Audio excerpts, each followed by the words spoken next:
Hi all, welcome to week 5. This week we're starting a new routine and we're going to talk about feedback. Something you will notice as we learn new routines this semester is that all of these routines kind of build on each other. And so we've already talked a little bit about follow-up questions, which is one kind of feedback. But this week we're gonna talk a little bit more about different aspects of feedback that are not questions and how feedback can be a useful tool for teachers in the classroom. So first of all, let's define feedback. Feedback basically is anything that the teacher says in response to a child in a classroom. So feedback can take lots of different forms, and it's a tool that can be used in lots of different ways in the classroom. So feedback allows a teacher to show that he or she cares about what the child said. So feedback can be something that just says, I hear what you said. It can be very affirming to children in the classroom, to be acknowledged by the teacher, and to be just given positive feedback in the classroom can be very affirming to children. Feedback can be used to just repeat the child's response so that other children can hear in the class. So some children are just shy or just don't speak up, or classes can be large and sometimes noisy. And so just repeating what a child has said so that other children can hear in the classroom can also be very affirming to children. And it can also allow other children to hear things that they may not have heard if it was just in the child's voice. Feedback can also be used to correct mistakes and to give correct or corrected information, to correct misconceptions in children. And feedback can also be used to expand on what the child has said, to continue, as we are trying to do with all of these routines, continue the conversation in the classroom. So, what is feedback? We've defined it a little bit, but let's get specific here. So, feedback can include 1, 2, 3, or all of the following. Confirming the child's response if it was correct by saying, yes, you're right. That's as simple as it gets in terms of feedback. Correcting the child's response if it was not correct, if it was incorrect. And there are positive ways that we can do this in the classroom.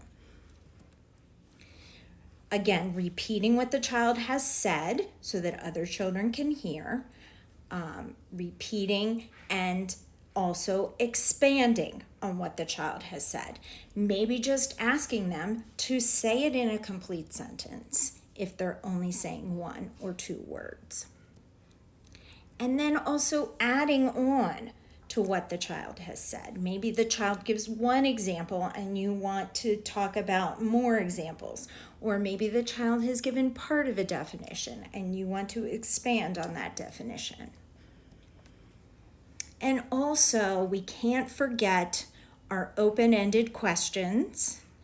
So asking a follow-up question is a valid form of feedback.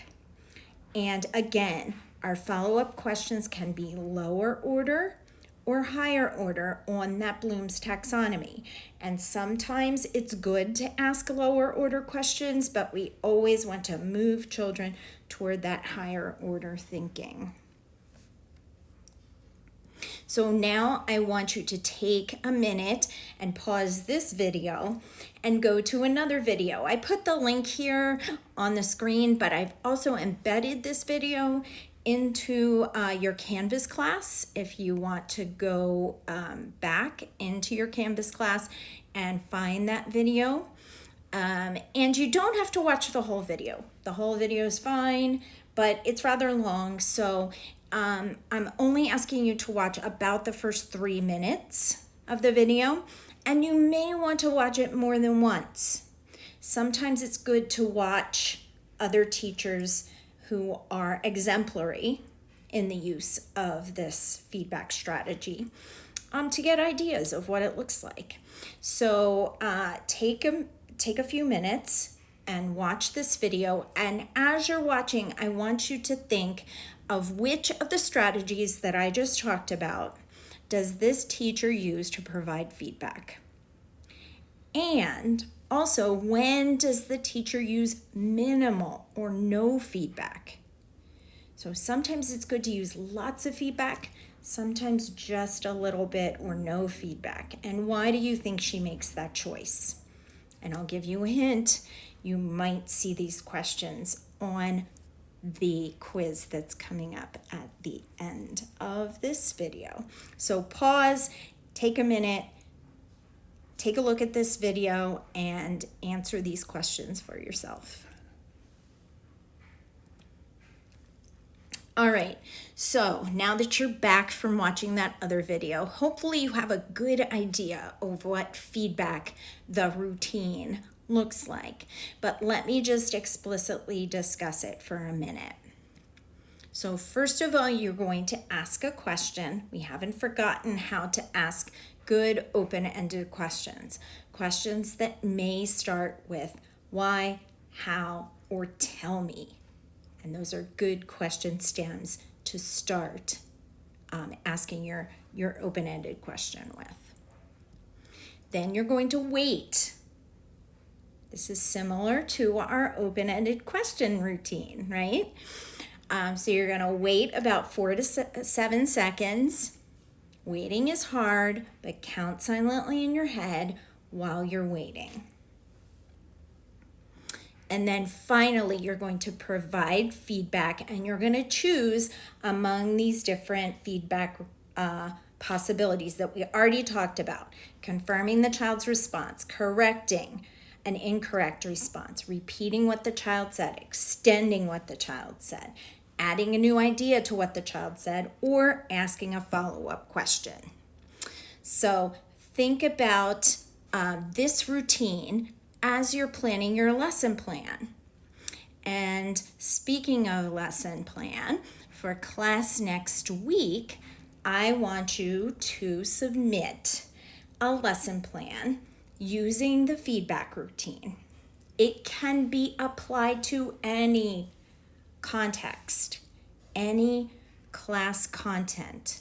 You can use science, you can use math, you can use reading a story, you can use vocabulary words. Whatever lesson that you are planning to teach with the input of your mentor, think about that and think about using the feedback routine. This lesson plan will be due on Monday, October 5th by 4 p.m. That's by the time of our next class. And the reason I'm having you turn it in by the next class is because we're going to do some peer review of your lesson plan during class. I'm going to break you up into groups, and you're going to have the opportunity to take a look at each other's lessons and give each other some feedback. Yay! So even during the lesson next week, we'll be using some feedback on your own lesson plans. You also may want to use this feedback routine lesson plan or the next one, feedback routine lesson plan number 2, for your formal observation, for your next formal observation. So that's an option as well. You'll use one of them. So you will get and have a formal observation on one of the feedback routine lesson plans. Let me know if you have any questions, and I hope you have a fabulous week. Take care.